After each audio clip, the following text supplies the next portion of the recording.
O play-in da NBA começa com muita empolgação, mas também com um pouquinho de melancolia, não é verdade, meus jovens maravilhosos do canal? Deixa seu like, deixa seu comentário e vamos que vamos para mais um vídeo. Bom, tivemos 4 partidas aí no play-in, vamos ter mais 2 aqui nessa sexta-feira. Os Lakers venceram os Pelicans, os Kings venceram os Warriors, o Heat perdeu para o Philadelphia 76ers por apenas 1 ponto e o Chicago Bulls eliminou o Atlanta Hawks. Então vamos falar das coisas boas e das coisas ruins. Primeiro que adorei o jeito que o Zion Williamson jogou, né? Que é uma grande oportunidade, Zion Williamson contra o LeBron James, né? Zion Williamson, quando ele foi draftado, tava falando que era a coisa mais badalada, e era a coisa mais badalada que tinha acontecido com o draft desde que o LeBron foi selecionado pelo Cleveland Cavaliers lá em 2003, realmente, né? Então a gente estava esperando um confronto importante entre os dois.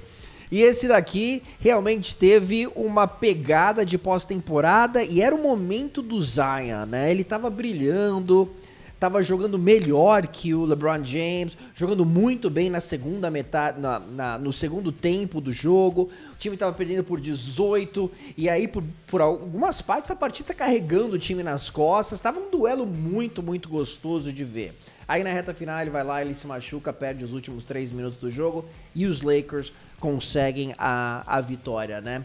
Realmente um balde de água fria, mas grande vitória dos Lakers para garantir a sua vaga nos playoffs. A gente ainda vai falar no próximo vídeo sobre os Lakers contra o Denver Nuggets, mas eu te falo que é uma grande oportunidade aí pro LeBron James. Ok, enfrentando um time que o eliminou no ano passado. Já pensou? Os Lakers ganham dos Nuggets, depois caminham em direção às finais. Seria uma história realmente maravilhosa. Seria uma coisa realmente impressionante. A gente vai falar disso em breve, né? No outro jogo lá na Conferência Oeste, a gente viu os Kings vencendo os Warriors. E um fim meio melancólico para a equipe de Golden State. A gente já falou diversas vezes sobre os Warriors aqui no canal. O Klay Thompson, nenhum ponto. 0 de 10, e ele tava jogando tão bem, tá? 7 jogos anteriores, perto de 23 pontos por partida, mas esse tem sido o Klay Thompson, esse é o novo Klay Thompson, tá? É um cara de altos e baixos, já foi um excepcional jogador na liga, não é mais. Então o que o Golden State Warriors vai fazer agora? Porque eu te falo, Steph Curry, Draymond Green e Klay Thompson, esse trio não vai vencer mais títulos. Você pode até vencer com esses 3 mais vários outros jogadores, beleza, mas com o elenco que tem, não é um time que compete na próxima temporada, tá? Então, Klay Thompson, no último ano de contrato, eu sinceramente acho que ele não vai receber a grana que ele quer, que é o que é perto de 40 milhões de dólares, esquece, né? Se for um dinheiro pequeno para voltar para Golden State, beleza. Nesses momentos, você precisa pensar sem emoção, tá? Então tem emoção, Klay Thompson nos ajudou a vencer vários títulos, né? Draymond Green também. Vai ser uma nova era em Golden State, tá? Não pode se apegar ao passado. Então isso vai ser interessante pra gente ficar de olho. E grande vitória de Sacramento também, sem o Kevin Huerter, sem o Malik Monk. Keegan Murray vai lá, dá uma de basicamente Larry Bird, né, ele metendo... Nicolas Batum que deu uma de Larry Bird no jogo Philadelphia contra Miami. Ele meteu 6 bolas de 3 e jogou bem demais. Mas grande vitória dos Kings, que agora enfrentam os Pelicans. Daqui a pouquinho a gente vai falar sobre esse jogo. Mas o Sabonis, quase um triplo-duplo, foi uma aposta nossa, né? Uma aposta safadinha, arriscada, a gente sabia disso. Quase que ele conseguiu o triplo-duplo. Ele é esse tipo de jogador. Mas os Kings foram eliminados pelos Warriors no ano passado com 50 pontos do Steph Curry. E dessa vez, eles que eliminam os Warriors em casa. Aquele jogo também aconteceu em Sacramento, né? Marcação dupla em cima do Steph Curry logo de cara, né? Ele chegava driblando 2 jogadores atacando o Curry, forçando a soltar a bola. E isso afetou demais, eu achei, o ritmo do ataque dos Warriors e custou muito caro. Então, grande vitória de Sacramento, que não estava jogando bem antes dessa partida. Na Conferência Leste, boa vitória do Chicago Bulls contra o Atlanta, porém 2 equipes com mais derrotas do que vitórias, mas eu gostei muito do Coby White. E ele tem sido um dos jogadores mais consistentes na posição dele nessa temporada. né? 42 pontos. Realmente uma performance sensacional do Coby White, que evoluiu demais nessa temporada, porque no ano passado anotou o quê? Perto de 8 pontos por partida, esse ano perto de 19, né? E aí no primeiro jogo dele, no ano passado também teve jogo lá contra o Miami Heat, né? Mas assim, o primeiro jogo dele atuando mais como um dos protagonistas assim do time, ele foi lá e realmente brilhou pra dar vitória para Chicago. Então o Chicago sobrevive e elimina o Atlanta Hawks. E aí no outro jogo, Miami contra o Philadelphia. Começou tão bem para Miami no primeiro tempo, lá vem o Heat, a cultura. O Miami Heat, um time que sempre brilha nos playoffs, está brilhando novamente. O Philadelphia não teve respostas para a marcação em zona do Miami, que chegou a abrir uma vantagem de 14 pontos. Dava a impressão que Miami ia caminhar para mais uma daquelas vitórias de pós-temporada fora de casa, né? Então eu tava sentindo aquela energia do Miami. Só que o Jimmy Butler se machucou, o joelho não tava legal, e aí ele terminou a partida bem baleado e vai perder o jogo contra o Chicago e vai ficar semanas fora. E o Miami perdeu o jogo. Então o Miami tinha a chance de garantir a vaga, não enfrentar o Boston Celtics, né?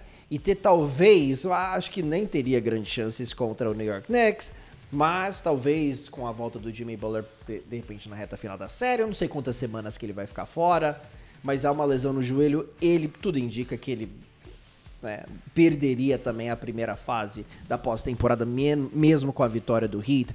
Mas foi do céu ao inferno Miami nesse dia, né? Primeiro tempo sensacional, segundo tempo ruim, ainda você perde o seu melhor jogador, mesmo se Miami vencer o Chicago Bulls, vai ser amassado pelo Boston Celtics, né? Acho que o Miami vai ser varrido pelo Celtics sem o Jimmy Butler. Eu não vejo qualquer chance de Miami vencer essa série sem o Butler. Com o Butler, eu acho que teria uma chance, sinceramente. Sem o Butler, eu não vejo qualquer chance. Então, eu tô de olho em...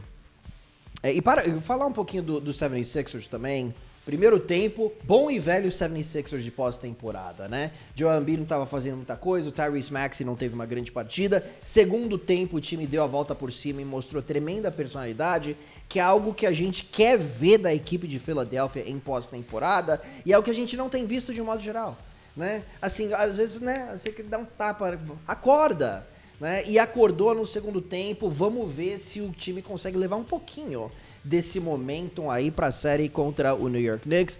Vai ser uma série muito quente lá, né? Com jogos em Nova York, Filadélfia, dois dos maiores mercados aí dos Estados Unidos, duas das maiores torcidas. Vai ser realmente um espetáculo, né? Mas falando dos jogos agora dessa sexta-feira, os Kings e os Pelicans. Você sabe que os Pelicans estão 5-0 contra os Kings. Zion Williamson não joga, tá? 5-0 contra os Kings, vencendo jogos por uma média de 19 pontos por partida, tá? Só lavada.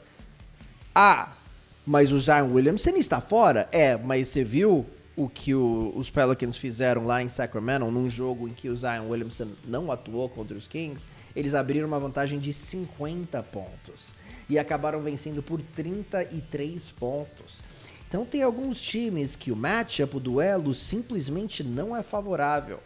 Então, para mim, mesmo sem o Zion, eu acho que os Pelicans vão vencer essa partida. E eu sei que essa daqui é uma aposta extremamente arriscadinha, né? Mas eu acho que os Pelicans vencem. Por quê?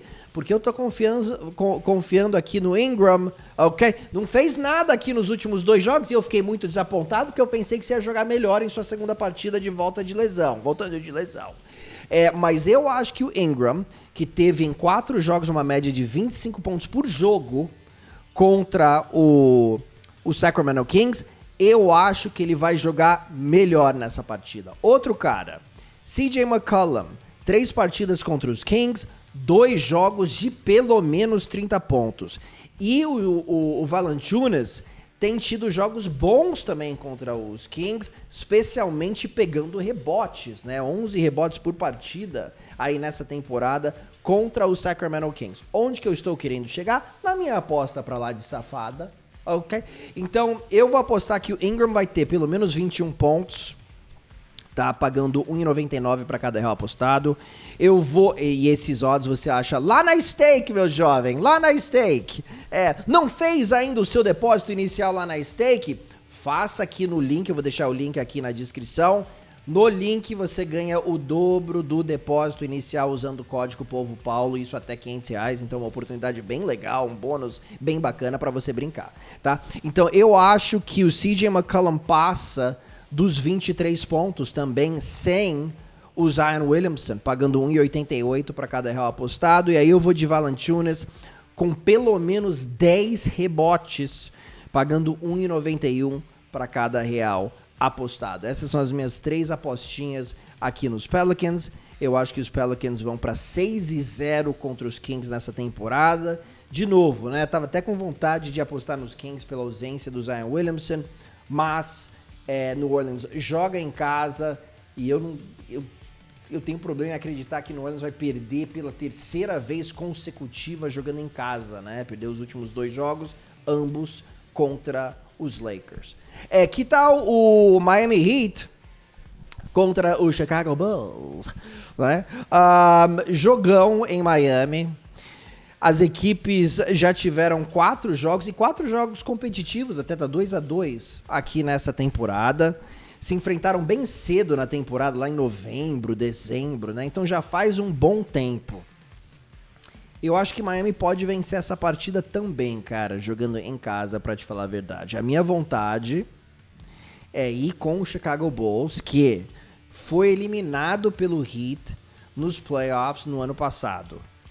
Mas eu acho que o Miami, mesmo sem o Jimmy Butler, e eu posso estar pecando muito aqui, eu acho que Miami vai dar um jeito de vencer essa partida. O Chicago... E aí eu vou te dar o meu raciocínio aqui. Eu posso estar completamente errado, lógico, né? Sem o Jimmy Butler, a gente não sabe como que Miami vai reagir. E aí você pensa, putz, Miami vai lá dar a vida para enfrentar o Celtics, ser varrido pelo Celtics. Talvez entre no subconsciente do time e o time jogue mal e perca por 20 pontos. É uma possibilidade, e se você for nessa linha, pode ir, tá? Mas por outro lado também, o Chicago Bulls tem sido um time de altos e baixos nessa temporada. Vence o time top e depois perde para os Wizards, né? Então eu fico com o pé atrás com o Chicago. Eu tenho problemas em realmente confiar numa sequência muito boa desse time, beleza? E o Heat ainda tem o Tyler Hero, ainda tem o Bam Adebayo, ainda tem o Kevin Love, ainda tem jogadores com experiência. E ainda é um time que tem pedigree e que tem um baita de um treinador. E joga em casa, tá? Então o Miami é favorito nesse jogo por 1,5 ponto. Eu vou de Miami vencendo essa partida sem qualquer certeza. Eu acho que o jogo vai ser pau a pau, mas tem 2 jogadores que eu quero ficar de olho aqui. Um é o Bam Adebayo, que teve em 2 partidas contra o Chicago Bulls 23,5 pontos por partida. E o outro é o Coby White, que anotou pelo menos 20 contra o Heat em 3 de 4 confrontos nessa temporada, tá? Então Coby White vem de um jogo de 42 pontos, tá jogando bem, tem sido muito consistente nessa temporada. Eu acho que Coby White anota pelo menos 21 pontos nesse jogo, pagando 1,93 para cada real apostado. De novo, você acha esses odds lá na Stake. E aí eu vou de Bam Adebayo com o Jimmy Butler fora, assumindo um pouquinho mais a responsabilidade. O Clint Capella anotou 22 pontos contra o Vucevic. Então a defesa do Chicago não é das melhores e eu acho que o Bam Adebayo vai ter uma certa liberdade. E eu tô acreditando que ele vai ter uma boa partida. Então eu vou de Bam Adebayo pelo menos 22 pontos, pagando 1,99 para cada real apostado. Então, os 2 times desfalcados se classificando, hein? Bem arriscado, mas jogam em casa. Vamos ver o que acontece, meus jovens maravilhosos. Ok? É isso aí. Não se esqueça também que tem uma promoção pra lá de Savadinha lá na Stake. Você aposta no vencedor do jogo. Se o seu time estiver vencendo por pelo menos 9 pontos no fim do terceiro período e perder, você ganha a aposta, né? A promoção realmente pra lá de Safadinha, a aposta mínima é de $5, um pouquinho mais de R$25, ganho máximo de $100, um pouquinho mais do que R$500, ok? Vamos ver o que acontece aí no play-in, seus engraçadinhos. Um grande abraço a todos vocês. Como eu disse, eu vou deixar o link aqui da Stake para os interessados, ok? Deixa seu like, deixa seu comentário e vamos que vamos. Tchau!